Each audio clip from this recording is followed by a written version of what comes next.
Ռուսաստանի քննչական կոմիտեն ձերբակալել է մի խումբ անձանց, որոնք Ալրոսա Ադամանդի արդյունահանման ընկերությունից ադամանդներ են գողացել եւ ըստ ՌԻԱ Նովոստիի դրանք մատակարարել Հայաստանի ազգային ժողովի падգամավոր Խաչատուր Սուքիասյանի ընկերությանը։ ՔՊԱ-ական падգամավորի խոսնակը հերքում է՝ Սուքիասյանի ընտանիքը կապ չունի, սա հերթական ապատեղեկատվությունն է։ Ռուսաստանի բացահայտումը հայ գործարարի մասին տեղի ունեցավ այն բանից հետո, երբ Հայաստանում դատարանը որոշեց կալանավորել Ռուսաստանաբնակ գործարար Սամվել Կարապետյանին։ Գործարարի փաստաբանը հայտնում է, որ հետ է վերցնում կալանավորելու մասին դատարանի որոշման բողոքարկումը վերաքննիչ դատարանից, նշում, որ գործով զբաղվող դատավորը ամենից ցածր վարկանիշն ունի։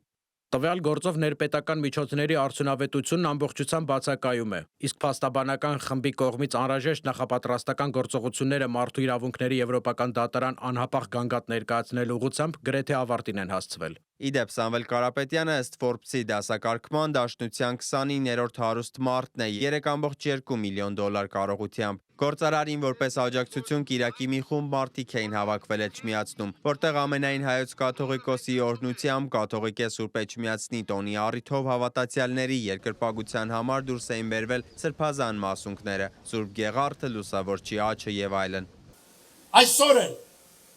նման տագնապալի օրեր են ապրում։ Մեր երկրի բազմաթիվ հիմնախնդիրների առջև միավորման ջանքերի փոխարեն շարունակվում են հասարակությանը պառակտելու ցավալի գործողությունները։ Իշխանությունների կողմից սանձազերծված հակաեկեղեցական արշավը լրջագույն սպառնալիք է ազգային մեր միաբանությանը, մեր երկրի ներքին կայունությանը եւ ուղիղ հարված հայոց պետականությանը։ Նիկոլ Փաշինյանն անդրադարձել էր պատարագին, նշելով հարմար առիթ է, որ կաթողիկոսը ներկայացնի տիկնոջն ու զավակին։ Բացահայտի մոմի վաճառքի շահույթը ինչպես է բաշխվում Կարոյի եւ Եզրասի միջև, 50-50 թե այլ տրամաբանությամբ։ Բարձրաձայնի որքան է կազմել այդ շահույթը 2024 թվականին։ Նաեւ բացատրի, ինչու այդ շահույթից Կարոն եւ Եզրասը վճարումներ չեն անում ՀՀ պետական բյուջե։ Եզրասն իդեպ Ռուսաստանի եւ Նոր Նախիջևանի թեմի առաջնորդն է, Գարեգին II կաթողիկոսի եղբայրը։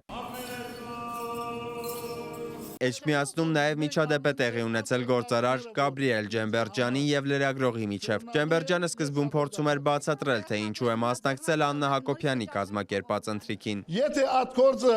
իր երկրի շահերուն համար է մեկ կարբիդավելցն է անշուշտ եք բանը։ Այն բանից հետո, երբ լրագրողը հարցրեց, արդյոք դա քրեական հետապնդումից ազատվելու համար է, գործարարը հունից դուրս եկավ։ Կներեք, դուք եք վարչապետի կնոջ հետ ճաշում։ Քաղաքականություն մի մտցնեն, ես հայ եմ, ես եկեղեցի սիրող մարդ եմ։ Facebook-յան մի հրապարակում էլ Աննա Հակոբյանն արեց Էջմիածնում լրագրողի եւ գործարարի միջև տեղի ունեցածի վերաբերյալ, սկզբում պատմելով Իմ քայլը հիմնադրամի եւ բարեգործական ընթրիքի մասին, ապա դիմեց լրագրողին։ Բայց նրանք ի տարբերություն քեզ սողացող տգետիտ աշխատանքի դիմաց ստիպված չեն լինի ծառայություն մատուցել իրենց աշխատանքով ապահովողին եւ մարդկանց ինֆարկտի հասցնել տխմարագույն հարցերով ու պնդումներով։ Հրապարակման վերջում առաջին տիկինը լրագրողին ոչիլ է անվանել։ Մեկնաբանություններում Աննա Հակոբյանի բառապաշարի հետ չհամաձայնող մեկնաբանություններ գրեթե չկային։ Սիմոն Հովանիսյան, Reopen Media։